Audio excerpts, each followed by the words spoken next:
Selamat petang, salam sejahtera saudara-saudara sekalian. Hari ini kita digemparkan dengan satu berita pendedahan, ulasan yang tak pernah saya fikir, yang tak pernah saya sangka boleh pula jadi, yaitu 222 ahli parlimen bakal dipecat. Kenapa bakal dipecat? Boleh kita ikuti terus selepas ini. Baiklah, sebelum itu tinggalkan dulu komen Anda, tekan butang subscribe untuk mendapatkan isu-isu terkini daripada channel saya ini. Dan untuk mendapatkan itu Anda perlu tekan butang subscribe, itu percuma. Baiklah, dalam satu komen yang saya terima di dalam ruangan konten saya baru-baru ini, menulis bahwa 222 ahli parlimen bakal dipecat. Dipecat oleh siapa? Dipecat oleh Anwar Ibrahim. Saya terkejut dengan isu tersebut. Bila saya siasat, maksud orang itu adalah beliau kaitkan dengan MOU. Saya tidak setuju dengan apa yang dikatakan oleh netizen itu, kerana bukan semua orang terlibat dalam MOU tersebut. MOU tersebut hanya terletak atau terikat kepada parti komponen yang terlibat dalam kerajaan perpaduan. Kerajaan perpaduan tidak terlibat adalah Kerajaan Perikatan Nasional ataupun pembangkang. Muhyiddin Yassin bersama Hadi dan geng-gengnya tidak tersenarai dalam perkara tersebut. Jadi mereka bebas, benar bebas. Kalau Anda cakap diktator, Anda cakap kuku besi dan sebagainya, siapa cakap? Bukan kuku besi pun, sebab mereka masih punya hak untuk mengundi. Cuma saja mereka takut untuk mengundi atau tidak mengundi.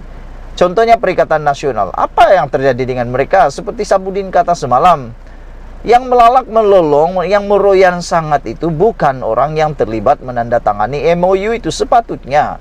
Yang melalak melolong meroyan itu sepatutnya yang terlibat dalam perjanjian tersebut, sebab mereka lah yang terkesan.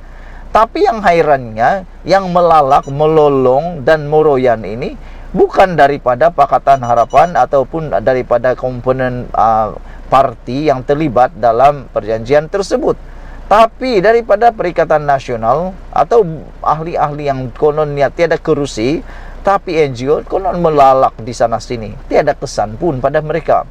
Yang hairan, kenapa yang melalak ini pula begitu melalak?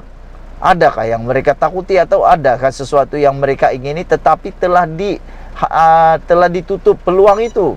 Sebagai contoh, adakah dengan MOU tersebut maka mereka tiada peluang langsung lagi untuk membeli, dengan kata bawah membeli ataupun memancing ahli-ahli parlimen daripada kerajaan perpaduan? Adakah itu perkara yang mereka betul-betul mau sebut tapi malu nak sebut?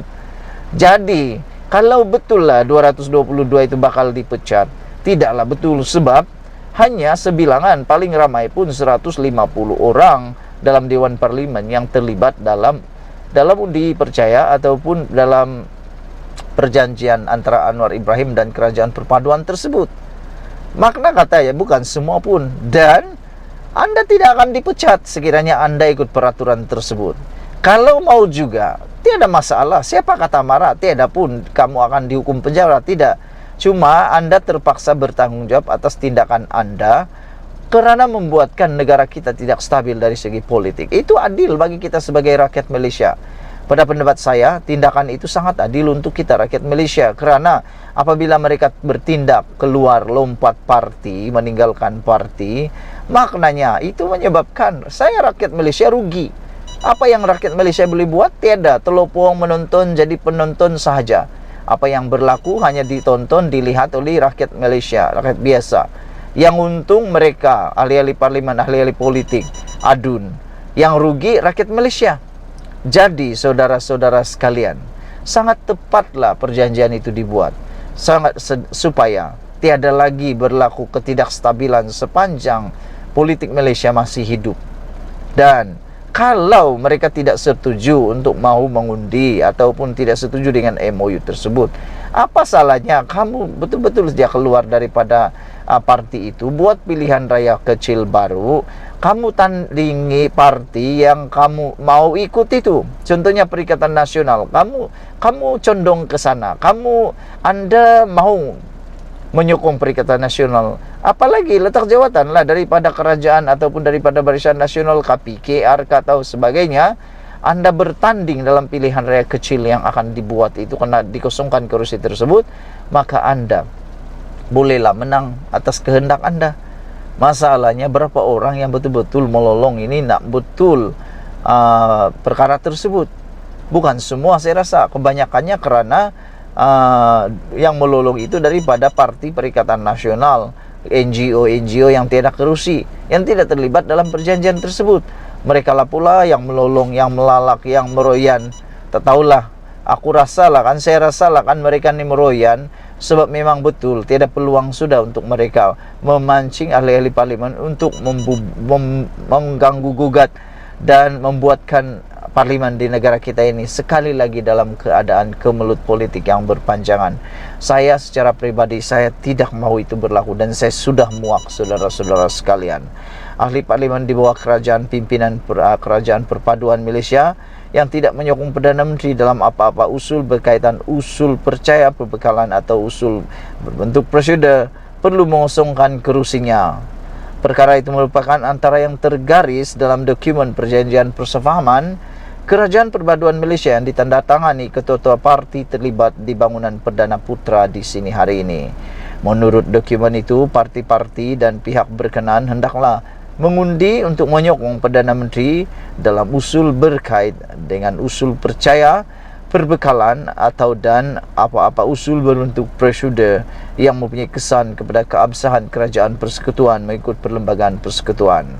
Kegagalan, keengganan atau kecuaian dari berbuat demikian hendaklah diambil kira sebagai pelanggaran tanggungjawab ahli parlimen secara individu kepada parti itu yang dianggap sebagai peletakan jawatan dan atau pemberhentian daripada menjadi ahli parlimen, dan bahawa kerusi beliau dikosongkan dalam kerangka artikel 49A dalam kurungan 1 Perlembagaan Persekutuan. Parti ahli parlimen tersebut hendaklah mengeluarkan notis yang dipertua Dewan Rakyat atas pengosongan tersebut menerusi artikel 49A dalam kurungan 1 Perlembagaan Persekutuan untuk memberi notis kepada Suruhanjaya Pilihan Raya untuk mengadakan pilihan raya kecil menurut dokumen itu lagi.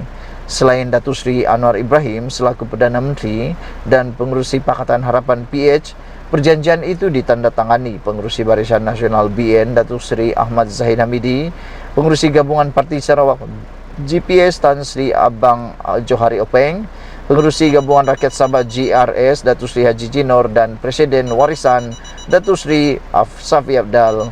Dalam pada itu, komitmen itu turut menggariskan keperluan penubuhan sebuah majlis perundangan yang dianggotai oleh wakil-wakil yang diperuntukkan oleh parti-parti utama, yaitu PH, BN, GPS, GRS dan Warisan yang membentuk Kerajaan Perpaduan Malaysia. Sekian dulu untuk kali ini. Jangan lupa tinggalkan komen Anda, tekan butang subscribe. Malaysia kita punya, kita juga sama-sama cintai Malaysiaku. Bye-bye.